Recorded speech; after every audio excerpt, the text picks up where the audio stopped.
Eh coucou, je voulais juste faire une vidéo pour dire qu'ici on est sur Argelès et que c'est la ville de France où il y a le plus de camping, donc au niveau hôtellerie et tout ça, c'est vachement chiffre d'affaires hôtelier, t'as pas le droit de faire du camping chez toi ou sinon sur ton terrain. Tu vois, il y a des gens de Paris qui sont achetés un terrain, ils ont même pas le droit de planter leur tente sur leur terrain. Et en fait, y en a qui arrivent à passer inaperçus. Il faut vraiment se cacher. Donc là, je te montre une caravane, si tu arrives à voir là-bas. Voilà, ça c'est une caravane peinte un peu en vert sur le terrain de quelqu'un et il commence à mettre des bâches pour pas que... Bon, là on la voit, tu vois. Regarde, on la voit bien même. On voit bien la caravane. Et ici, il faut vraiment se cacher si tu veux vivre tranquille, tu vois. Après, c'est pas quelqu'un qui vit sur son terrain. Voilà, là, il commence à mettre des bâches. Tu vois que là, il n'y a pas de bâches. Et là, il commence à mettre des bâches pour pouvoir être tranquille. Bon, après, si tu es assez grand comme moi, je pense que tu passes au-dessus des bâches et puis que tu vois. Hein. Donc là, c'est un petit... Mais on est dans un système où la liberté est interdite. Et surtout sur des endroits en bord de mer où c'est économiquement très rentable, on interdit les gens de vivre dans une caravane.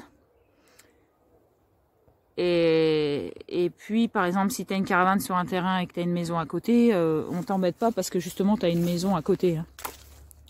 Parce que tu rapportes un peu d'argent à la société. Et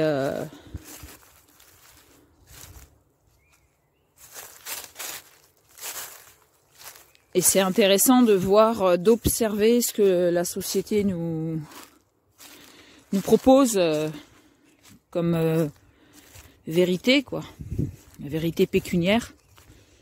Pas tout sur le bien-être des gens et de la société, justement. C'est juste sur l'amas, amasser de l'argent, quoi.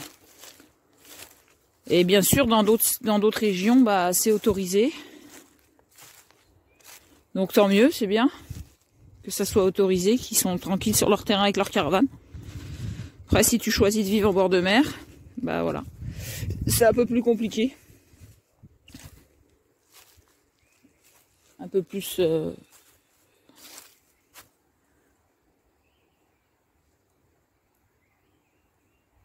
Ça demande un peu plus d'habileté à se cacher ou quoi que ce soit, quoi, tu vois.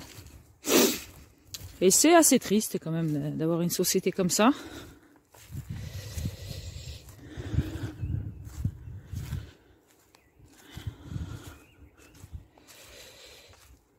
Où tu dois faire en sorte que tu n'habites pas sur ton terrain. C'est-à-dire que tu dois mettre tes affaires ailleurs. Et voilà, c'est comme ça qu'on arrive à zigzaguer un peu le système, mais en fait, quand on va dans le fond de nous-mêmes, on est obligé de pas être complètement dans notre vérité, on est obligé de faire ce que la société nous demande un petit peu, et donc l'alignement, il est à moitié. C'est pour ça que l'humour et le jeu et heureusement que la nature est là pour nous porter, qui nous apporte plein de belles choses, parce que sinon, ce serait vraiment glauque et triste et tout ça, et on se sentirait enfermé. Alors c'est important d'en avoir conscience dans le fond, c'est qu'on n'est pas aligné, on fait pas tout ce qu'on veut, parce que les gens simples, qui n'ont pas du tout envie de ce système et qui ont envie de partager l'amour et l'abondance des gens, plutôt que l'argent, ils sont un peu rejetés dans cette société, ils sont vus comme des grosses merdes, quoi, qui n'ont pas de valeur, hein, qui ne s'identifient pas aux billets, aux apparences sociales ou à leur métier, mais qui s'identifient à l'énergie et la pureté de la loi naturelle, et en fait la loi des humains portée sur l'amour aussi, parce que en fait... Il y a des personnes qui n'ont plus du tout confiance aux êtres humains et qui savent. Je parlais que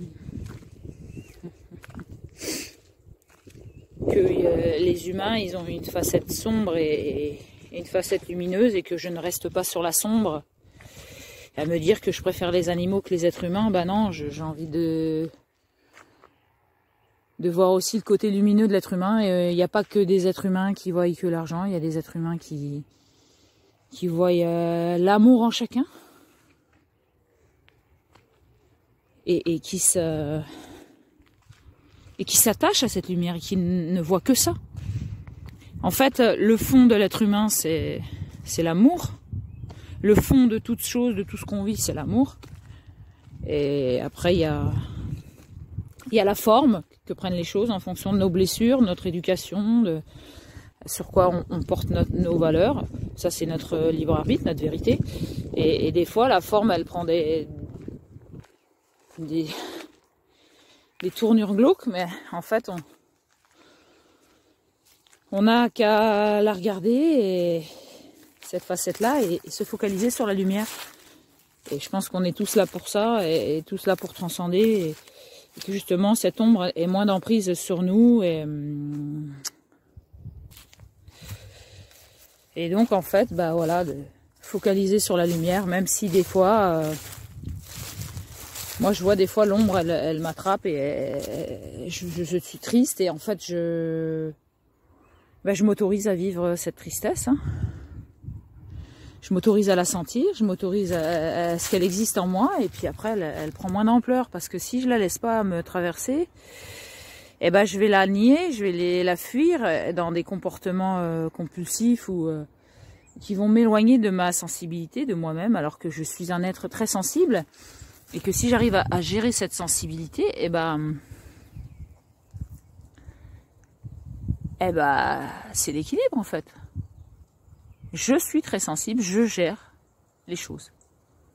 Je prends conscience de qui je suis, et je m'observe dans tous mes comportements, et j'essaye de m'aligner, de trouver l'équilibre, le centrage de moi-même avec toute cette sensibilité et tout ce qui se passe autour de moi qui me rend très sensible dans un sens ou d'un autre, quoi. Et c'est ce que je comprends avec les années, avec le recul de tout ce que j'ai vécu, et aujourd'hui je me remercie de m'observer. Je suis quelqu'un de très sensible qui peut partir dans un sens ou dans un autre, qui touche les extrêmes, parce que j'ai besoin d'apprendre à me connaître. Et mon objectif depuis plusieurs années, c'est de trouver l'équilibre dans toutes ces expériences, d'arrêter de partir à droite et à gauche, mais en même temps j'ai tellement besoin de sentir la profondeur des choses que je le fais dans un sens ou dans un autre. Et je sens que la vie me demande de m'équilibrer dans ma sensibilité, et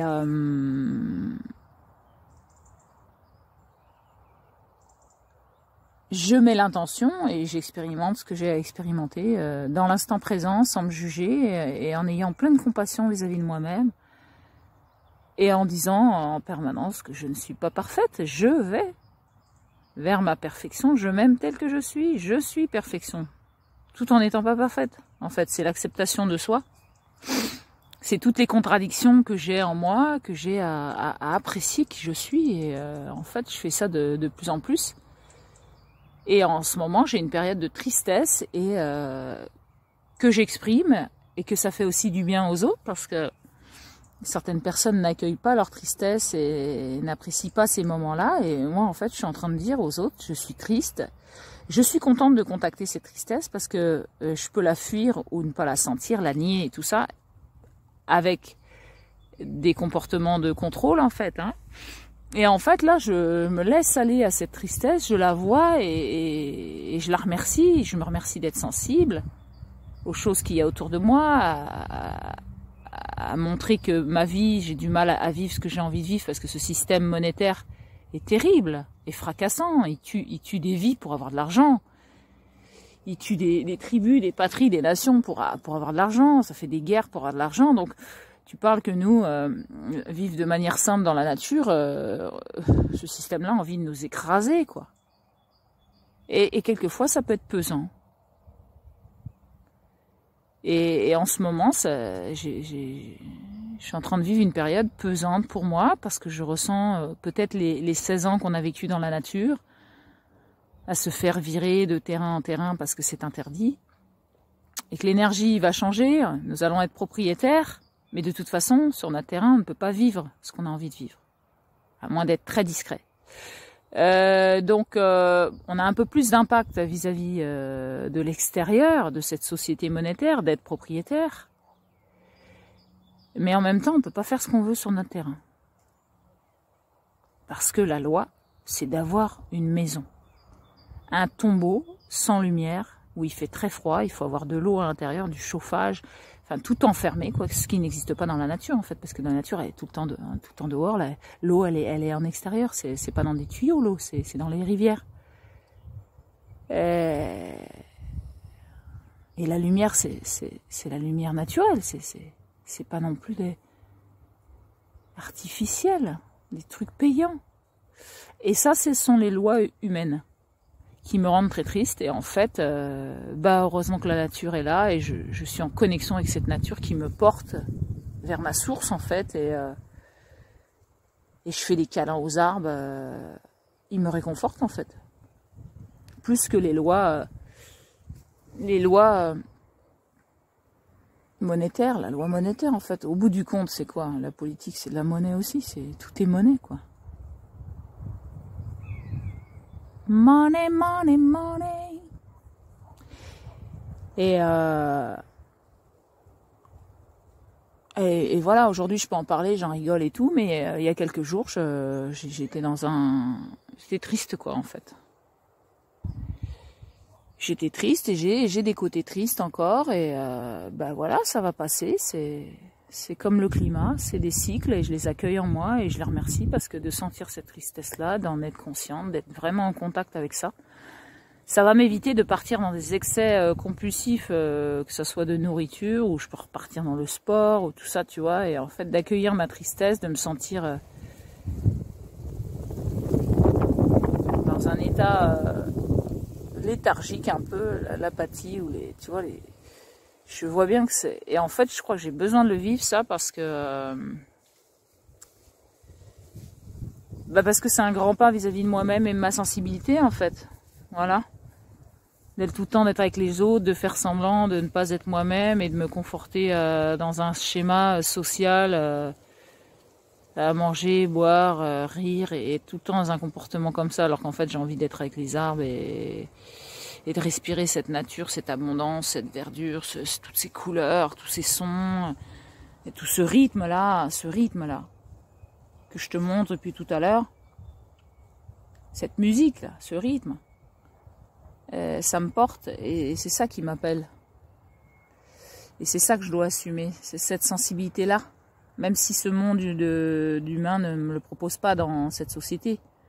Après, il y a d'autres endroits sur Terre où il y a des tribus et tout ça, mais ils essayent de les rendre non autonomes. Et, un peu comme nous, de toute façon, je pense que toute la Terre est polluée par cet argent, où ils sont capables de détruire des arbres vivants, des êtres vivants. L'argent, c'est la destruction, en fait, pour moi. C'est pas une énergie, en fait. Je pense qu'on est beaucoup plus que ça. Il y a des gens qui disent ouais, l'argent c'est une énergie, il faut l'aimer. Moi franchement j'ai du mal à l'aimer, hein. J'ai du mal à rentrer là-dedans parce que tôt ou tard ça me rend dépendant et ça me donne des besoins et puis en plus on n'est pas en contact réel des gens les uns vis-à-vis des autres. On a des échanges de billets pour être ensemble en fait. Donc ça peut être une barrière. Donc cette énergie-là, je demande qu'elle se dissout dans la nature. Que l'être humain ait cette intelligence d'abandonner des choses, d'abandonner, de lâcher, de se trouver au fond de lui-même, quoi, à la source en fait, qu'il n'y ait plus aucune retenue intérieure, que tu retournes à la terre en fait. C'est la mort de ta culture, la mort de ton identité, la mort de toi, et qu'en fait, qu'est-ce qui fait te relever, quoi? Qu'est-ce qui fait te relever quand t'as plus rien? En fait, il y a des gens qui ont besoin qu'on leur claque la porte au nez, qu'ils soient virés de leur travail pour voir que du coup ta femme va te lâcher parce que t'as plus d'argent et du coup t'as plus de femme, t'as plus d'enfants, du coup t'as l'impression d'être un objet et oui, c'est les petits miroirs qu'on a autour de nous qui nous montrent c'est quoi l'argent, quoi. Qu'est-ce que ça fait de nous l'argent? Qui sommes-nous pour vivre ça? Pour être dans le jugement, dans la comparaison, dans la compétition, dans la critique, dans tout ça, plutôt que d'être en permanence dans l'amour, dans l'écoute des uns et des autres, dans l'écoute des blessures. Mais en fait, pour écouter les blessures des autres qui peuvent réveiller les nôtres, faut écouter ses propres blessures, faut savoir les accueillir, les dorloter pour pouvoir écouter celles de l'autre et de l'accueillir et de l'accompagner dans sa descente aux enfers avec lui-même, parce qu'on a besoin d'aller jusqu'au plus profond de nos blessures vu qu'on les voit pas et qu'on baigne dedans en permanence jusqu'à d'attendre le clash en fait. La souffrance, ça nous permet de nous connaître. La souffrance, aujourd'hui, j'ai l'impression que c'est une personne qui est... On a plein de facettes en nous, mais c'est une personne en moi que je dois accueillir, que je dois aimer. Ma souffrance, je dois l'aimer fort. Je t'aime, je sais que t'es là. Je vais prendre soin de toi. Je vais pas te nier, te rejeter, te critiquer, te cracher à la figure, te fuir. Non, je vais t'accueillir, je t'aime. Tu me fais souffrir, je t'aime. Et je pense qu'à force de faire ça, c'est un travail de longue haleine, de construction de soi. Comme un arbre, tu vois, un arbre, il met pas 5 minutes à pousser. Hein. Ça met des années. Moi, je vois que j'ai 16 ans de couple, pardon. Et qu'en fait, depuis l'année dernière, on commence à vivre une harmonie. Une complémentarité. Commence à sortir nos propres schémas et qu'on projette sur l'autre. Et j'en parlerai dans une autre vidéo. Nos blessures, on les gère nous-mêmes à l'intérieur de nous. On commence à rigoler de l'un et de l'autre et du chemin qu'on a parcouru.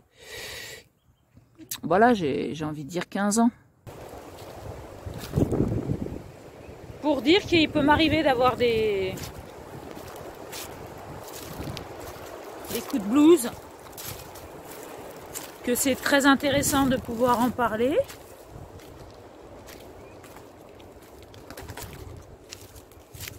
De les reconnaître, comme je dis, de ne pas les contrôler. Et de se remercier.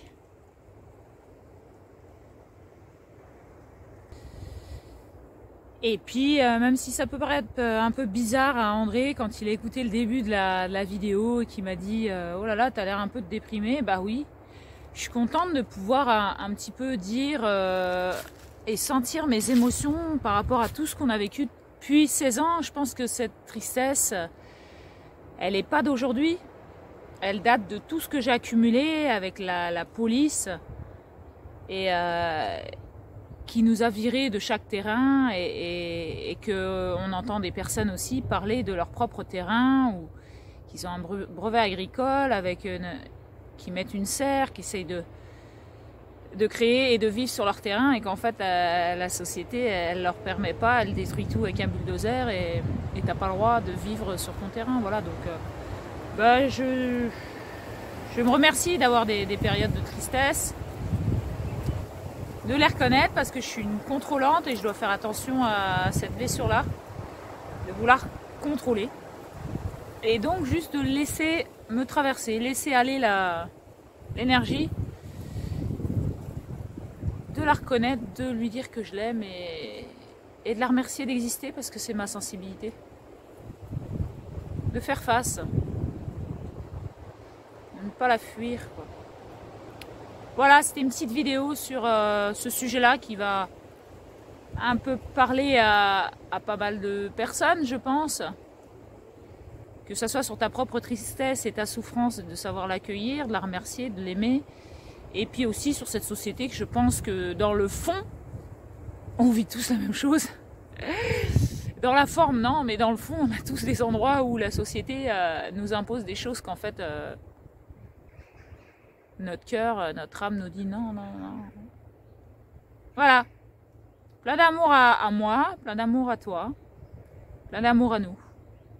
Plein d'écoute et qu'on transcende, qu'on laisse passer ces moments-là. Et voilà, un grand merci. Merci, merci. À tout bientôt. Bisous, bisous. Tchou.